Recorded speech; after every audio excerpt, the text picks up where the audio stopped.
যেখানে মন নিচ্ছে বিভিন্ন দিকে, প্রত্যেক মিনিটের নতুন নতুন পৃষ্ঠা লেখা হচ্ছে, সেখানে নারীদের অংশগ্রহণ শুধু কমে গেছে তা না, বরং যারা আগে থেকে রাজনীতি ছিল তাদেরকেও এখন আমরা আগের মতো দেখতে পাচ্ছি না। আমি নিজে ক্যামেরার সামনে খুব কম আসি, প্রতি পদে পদে আমাকে মানুষজনের এই প্রশ্নটা শুনতে হয়, জুলাইয়ের নারীরা কোথায় হারিয়ে গেল। দেখুন, সত্যি কথা বলতে কি, বাংলাদেশের নারীদের রাজনীতির অংশগ্রহণ এই কাজটা সবচেয়ে বেশি কঠিন করে গেছে শেখ হাসিনা নিজে।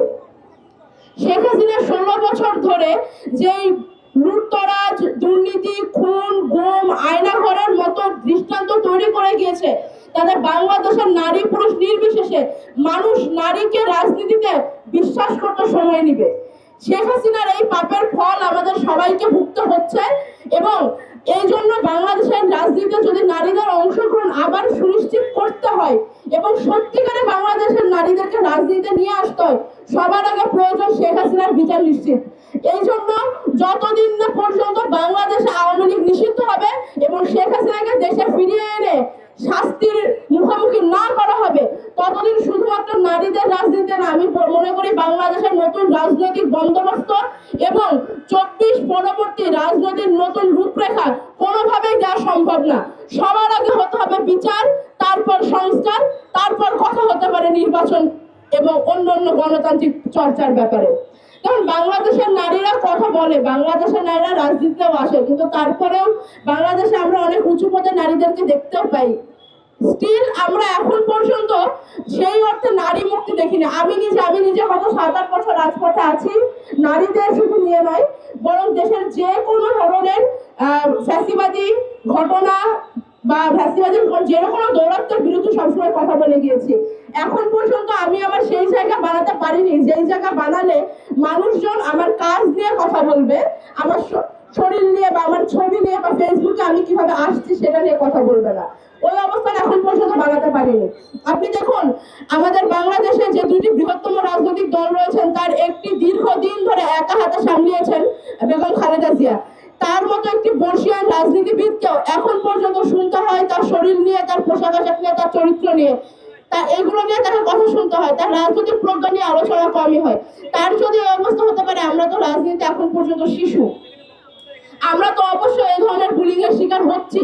দেখুন, বাংলাদেশের নারীরা এত উঁচু পদে থাকা সত্ত্বেও কেন এই ধরনের বুলিং শেষ হচ্ছে না? তার কারণ নারীদেরকে আমরা শুধুমাত্র ইনক্লুড করছি, নারীদেরকে আমরা নিয়ে আসি, নারীদের বসিয়ে রাখি, নারীদের পার্টিসিপেশন কোথাও নিশ্চিত করা হয় না। যেখানে নিশ্চিত করা হয় সেখানে নারীরা অডিয়েন্স পায় না। এরা তো আপনারা মানবেন তাই না, যে বক্তা যদি একা থাকে, কোনো শ্রোতা না থাকে, তাহলে আসলে সেই বক্তব্যের কোনো দাম থাকে না। মেয়েদের লড়াইটা মাঠে বা ক্যামেরার সামনে না। যদি আপনারা সত্যি চান যে বাংলাদেশের নারীরা তাদের রাজনীতিতে সত্যিকারের জায়গা ফিরে পাক, তাহলে মেয়েদের অংশগ্রহণ শুধু নয়, মেয়েদের অংশীদারিত্ব নিশ্চিত করতে হবে। কোথায়?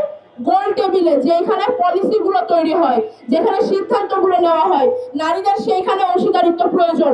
নয়তো মিছিলের সামনে ব্যানার ধরার জন্য মেয়েরা গত 50 বছর ধরে আছে, এবং এভাবে যদি চলতে থাকে তাহলে সামনেও থাকবে, কিন্তু এর বাইরে মেয়েদের আর কোনো জায়গা নিশ্চিত করা সম্ভব না।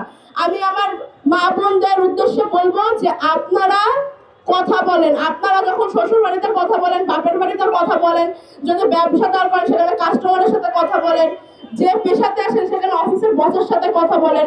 মেয়েরা কথা বললে বেয়াদব হয়ে যায়, কারণ মেয়েদের কথা শুনতে একটু বিরক্তিকর লাগে। মনে হয় যে দেশে এত বড় বড় ঘটনা ঘটছে, এর মধ্যে কয়েকটা মেয়ে কি সব নিজেদের জিনিসপত্র নিয়ে প্যাচার পারতেছে, এইগুলো এরা বুঝে না, এরা রাজনীতি বুঝে না। যদি বুঝতো নিজেদের বিষয় নিয়ে এরকম প্যাচার পারতো না। এইটাই সমস্যা, প্যাচার পারতে থাকেন, নিজেদের কথাবার্তা বলতে থাকেন, একদিন শুনবে না, 2 দিন শুনবে না, একদিন না একদিন তো শুনবে। আর পুরুষ ভাইদের উদ্দেশ্যে বলবো, আপনারা যারা সত্যি চান যে নারীদের মুক্তি ঘটুক, তাহলে একটু প্যাচারটা শুনলেন। পুনরায় আমি আমার বক্তব্য শেষ করব এটাই বলে যে বাংলাদেশের নারীরা আজকে যেখানে আছে আরো অনেক এগিয়ে থাকতে পারতো, যদি না শেখ হাসিনার মতো একটি কালসাপ বাংলাদেশে এতদিন থাকতো। আমি আপনাদের সকলকে অনুরোধ করবো যে নারী মুক্তির অন্যান্য প্রত্যেকটি কাজের সাথে সাথে একই সাথে দেশের স্বৈরাচারের বিচার এবং স্বৈরাচার মুক্তকরণের জন্য দাবি উঠাতে থাকুন, কথা বলতে থাকুন। ধন্যবাদ সবাইকে, ভালো থাকবেন।